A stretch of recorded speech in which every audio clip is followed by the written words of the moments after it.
Oke, assalamualaikum warahmatullahi wabarakatuh. Di sini saya akan menjelaskan sedikit tentang manajemen strategi penghimpunan dan pendistribusian zakat. Nama saya Fahrillah. Manajemen strategi penghimpunan zakat. Ada empat tahapan strategi penghimpunan zakat, yaitu tahapan pertama menentukan segmen dan target muzaki, serta menetapkan positioning strategi terutama yang menyangkut keunggulan lembaga zakat. Tahap kedua meliputi 1. Penyiapan SDM dan sistem operasi yang mampu meraih kepercayaan dari muzaki dan menyusun atau membenahi SDM yang memiliki moral dan kompetensi yang tepat. 2. Memilih pengurus-pengurus zakat yang memiliki komitmen dan kompetensi. 3. Membangun sistem yang baik untuk mendukung terpenuhinya standar operasional dan menghindari penyimpangan dalam operasional. 4. Mengadakan pelatihan-pelatihan bagi pengurus organisasi zakat tentang tata cara menghimpun zakat. Tahap yang ketiga adalah membangun sistem komunikasi dengan perkenanan pada 1. Pembangunan database kategorisasi muzaki.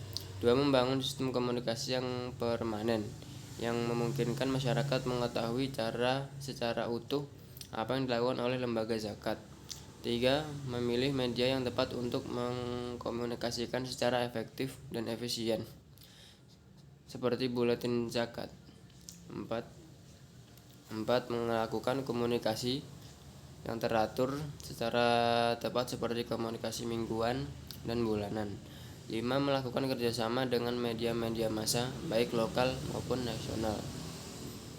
Tahapan yang keempat yaitu meliputi tahapan actuating, yaitu tahapan menyusun dan melakukan pelayanan dengan tetap mengacu pada segmen dan target muzaki utama sehingga dapat disusun bentuk pelayanan yang tepat dalam berbagai bentuk sesuai, seperti pembayaran via ATM atau layanan jemput zakat dan bentuk-bentuk layanan zakat yang lain.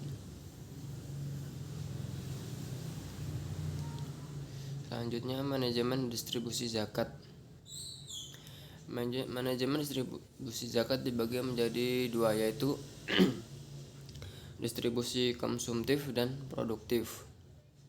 Dalam distribusi konsumtif dapat diklasifikasikan menjadi dua, yaitu 1. Distribusi yang bersifat konsumtif tradisional, yaitu zakat dibagikan apa adanya secara mustahik, secara langsung untuk kebutuhan konsumsi sehari-hari. Tidak ada proses kreativitas dari petugas atau lembaga amil zakat, baik dalam bentuk zakatnya maupun proses penyalurannya.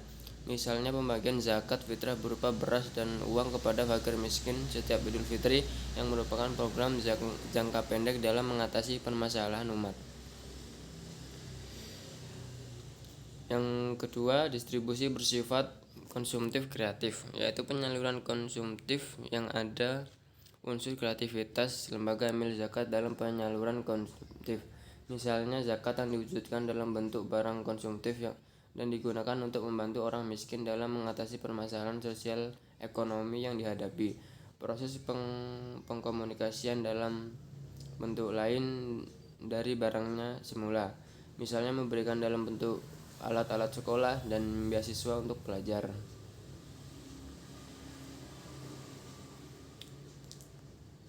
Selanjutnya, distribusi zakat produktif. Di sini diklasifikasikan menjadi dua bagian, yaitu 1. Distribusi bersifat produktif tradisional,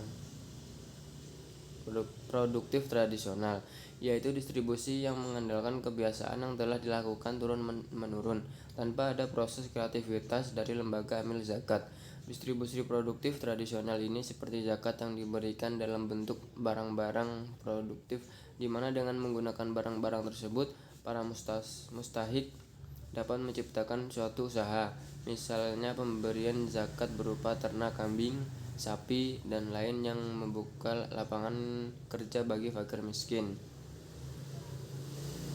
Yang kedua, distribusi yang bersifat produktif kreatif, yaitu distribusi produktif hasil kreativitas baru lembaga amil zakat dengan tidak meninggalkan aturan dalam pengelolaan zakat. Distribusi produktif kreatif ini misalnya zakat yang diwujudkan dalam bentuk pemberian modal bergulir sebagai modal usaha untuk membantu pengembangan usaha para pedagang atau pengusaha kecil. Bentuk pemberian modal pun masih diperlukan kreativitas yang terus-menerus dalam rangka peningkatan kualitas dan kuantitas distribusi zakat. Sekian, terima kasih. Jika ada kurang lebihnya bisa ditanyakan nanti di forum. Wassalamualaikum warahmatullahi wabarakatuh.